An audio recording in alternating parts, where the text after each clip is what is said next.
Aujourd'hui, je vous emmène en voyage au Gabon, à Libreville plus exactement, avec le roman Au ras des hommes de l'auteur Janis Otiemi.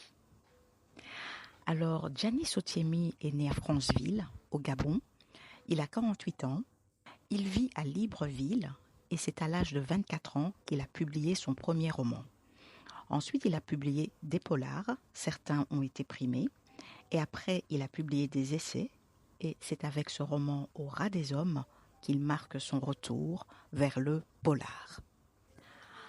Alors, dans le roman Au ras des hommes, on est à Libreville, à l'heure de pointe, une fusillade éclate. En fait, un homme en voiture tire sur la foule, et c'est l'horreur. De nombreuses victimes, des morts, des blessés. Et l'enquête va être confiée à deux policiers, le capitaine Kumba et son adjoint Oula. Alors au départ, l'enquête est difficile parce que le meurtrier finit par se suicider. Mais après, quand même, les policiers voient une première piste se dessiner. Oui, en fait, ils pensent que le meurtrier serait peut-être un ancien militaire qui aurait perdu la tête. Mais on va voir que cette première piste va être rapidement écartée. Et ce qui est terrible, c'est que quelques jours plus tard, eh bien, ça recommence. Une deuxième fusillade éclate. Alors, est-ce que les deux affaires seraient liées ? Eh bien, je vous invite à le découvrir en lisant ce polar magnifique, Au ras des hommes. Alors moi, j'ai beaucoup aimé ce roman pour plein de raisons. Tout d'abord, c'est une plongée dans le contexte social et politique de Libreville. Donc on voit vraiment les gens vivre au quotidien et avec l'enquête, les policiers vont rencontrer toutes les classes sociales. Alors, au niveau de la forme, c'est un roman court, c'est 140 pages, et ce qui est très chouette, c'est que c'est découpé en 30 petits chapitres, et ce qui donne beaucoup d'air dans la lecture, et c'est un roman que j'ai trouvé facile et très agréable à lire.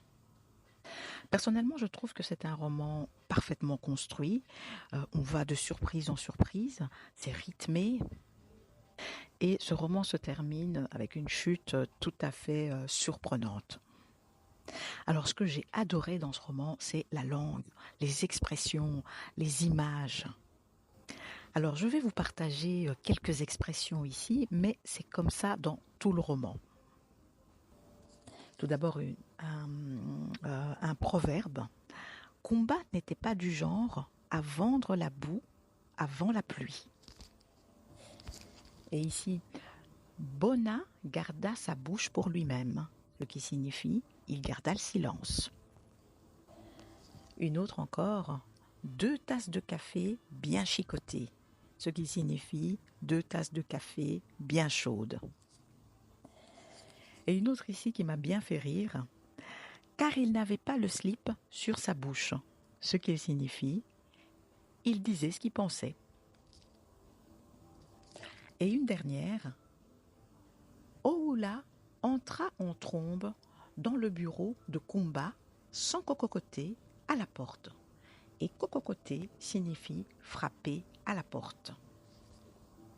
Alors comme je l'ai dit, ce roman est un polar qui nous plonge dans le contexte social et politique du Gabon, mais il nous plonge également, enfin maintenant on peut le dire, dans un contexte historique, en tout cas dans le contexte de l'histoire récente du Gabon. En effet, dans ce roman, à un moment donné, on parle de la famille Bongo, donc cette famille qui a dirigé le Gabon pendant plus d'un demi-siècle. Hein, on retrouve dans le roman plus précisément Ali Bongo lors d'une élection. Voilà, donc on peut aussi ajouter, voilà, on peut aussi dire que ce roman est un roman historique.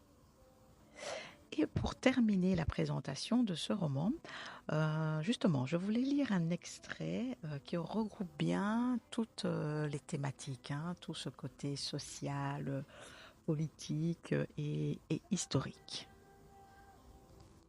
Le carrefour Rio de Janeiro avait toujours été un lieu de la contestation. C'est de là que partaient les mouvements de grève et c'est là qu'ils prenaient fin après des échauffourées avec les forces de l'ordre. Mais jamais il n'y avait eu autant de blessés.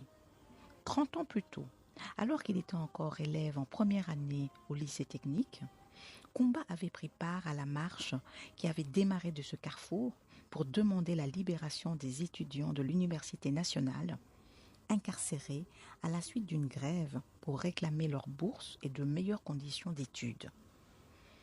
Quelques semaines plus tard, aux revendications des étudiants, s'étaient greffées des revendications politiques et sociales, ce qui avait conduit à l'organisation d'une conférence nationale et aux premières élections libres. Kumba était fier d'avoir participé à un pan de l'histoire de son pays, même s'il avait fini par déchanter.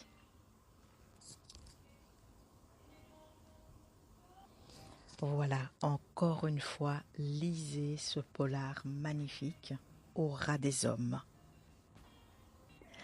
Maintenant, je vais vous partager l'interview que l'auteur Giannis Otiemi a vraiment eu la gentillesse de m'accorder lors du dernier salon africain à Genève. Je suis très heureuse de vous partager cette interview parce que Giannis Otiemi est l'un des rares auteurs de romans policiers en Afrique. Je vous dis déjà au revoir et à la semaine prochaine. Et la semaine prochaine, je vous emmènerai en voyage à Pointe-Noire. À bientôt et maintenant, je vous laisse avec l'auteur Giannis Otiemi.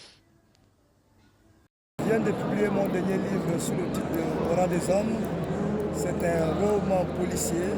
Alors les thèmes que j'aborde souvent dans mes livres, comme dans celui-ci, c'est la corruption, c'est la violence, c'est la drogue qui mine un peu la jeunesse africaine.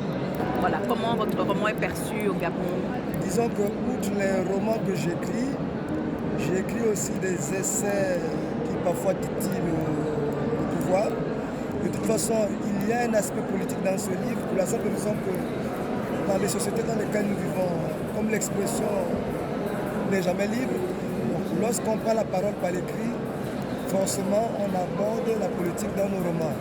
Mais je puis vous rassurer que depuis que j'écris des livres sur la politique, ou peut-être même que j'aborde ce thème-là dans mes romans, je n'ai jamais été inquiété par les autorités gabonaises. Donc, je me suis battu pour acquérir cette liberté d'expression. Parfois, je pense que cette liberté d'expression peut être utilisée par le pouvoir lui-même en disant que voilà, il y a un écrivain qu'on laisse parler pour prouver qu'il y a une liberté d'expression, alors qu'il n'y en a pas. Ah oui, donc c'est un peu cause toujours. Cause toujours, et on verra. Voilà. Parlez-moi un peu de vos projets futurs. Pour les projets futurs, en ce moment, je travaille sur un roman dont le thème est assez sensible. C'est la pédophilie dans les églises en Afrique. C'est un sujet assez tabou. Je n'ai pas voulu en faire un essai, non. Je vais l'aborder sous la forme romanesque, sous une forme fictionnelle. Je ne peux pas vous en dire plus parce que je travaille sur ce projet avec mon éditrice. Ah oui, le titre, vous ne l'avez pas encore? Le titre, je ne l'ai pas encore. Ok. Mais là, vous venez avec une bombe. En tout cas, moi, je connais Kinshasa. Quand je suis retournée il y a quelques années, j'étais assez choquée de voir les églises un peu partout. Est-ce que c'est la même configuration à Libreville? C'est la même configuration à Libreville. Les pasteurs sont devenus presque debout. C'est devenu des coachs matrimoniaux. En fait, ils sont dans tous les pans de la société. Et c'est difficile. Dieu merci au Gabon, le ministère de l'Intérieur vient de prendre une décision pour contrôler un peu la naissance de toutes ces églises qui naissent comme des champignons chaque jour. Et il y a parfois des drames, des viols. Donc c'est devenu très sensible, la question est devenue très sensible. Dieu merci que les autorités, pour une fois, ont ouvert les yeux sur le phénomène de ces églises. Parce que ça a pris une telle ampleur. Et concrètement, il y a une loi maintenant peut-être. Oui, c'est-à-dire que n'importe qui ne peut plus se lever du jour au lendemain pour créer une église. Parce qu'il y a des nuisances sonores. Là-dedans, il y a des escrocs, des gens qui n'ont jamais fait des études de théologie, qui le lendemain matin se réveillent, se proclament prophètes, prophétesses, sur la base de quoi? Qui ont une lecture erronée de la Bible. Et du coup, c'est un problème. C'est un problème social qu'il faudra vraiment régler. Imaginez. Et vous vous souvenez de vos premiers livres? Enfin, vous l'avez mentionné un peu dans la conférence. Oui, le tout premier livre littéraire que j'ai lu, c'est Le Lac de Lamartine. Ah oui. C'est ce livre-là qui m'a ouvert à la littérature. Vraiment? Oui. Jusqu'avant, je lisais des romans Le Rose, Barbara Cartland, des romans photos que me filaient mes soeurs. Donc, j'étais presque entouré de dames. Donc, l'amour était le thème traité dans leur conversation. Et je m'y suis intéressé. Dieu merci, ça a été un pas vers la littérature. Ah oui, c'est ça. C'était un marchepied. Mais je n'en lis plus. J'ai du mal à en lire aujourd'hui. Ah oui, mais peut-être qu'un jour vous écrirez quelque chose comme ça. Vous ne le savez peut-être pas encore. Peut-être pas, mais en fait je ne sais pas écrire sur l'amour. Voilà pourquoi je suis venu au roman policier. Et est-ce qu'un jour, je ne sais pas, vous avez peut-être des projets dans ça, d'écrire pour la jeunesse, des albums, oui, ou même collaborer avec BD? Vous savez, on ne peut pas... La littérature est un champ des possibles. Donc on ne peut pas fermer la porte à l'avenir. C'est ça. Je ne sais pas... Peut-être demain, quand j'aurai envie de... Vous savez, souvent on aborde les gens, ce que je n'arrive pas quand j'ai envie d'exprimer une idée, si j'arrive pas à l'exprimer en roman, je l'exprime en essai.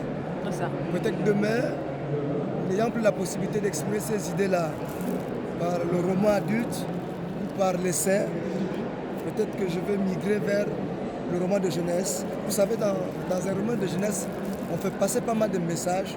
C'est comme dans les dessins animés. Il y a pas mal de messages qu'on fait passer.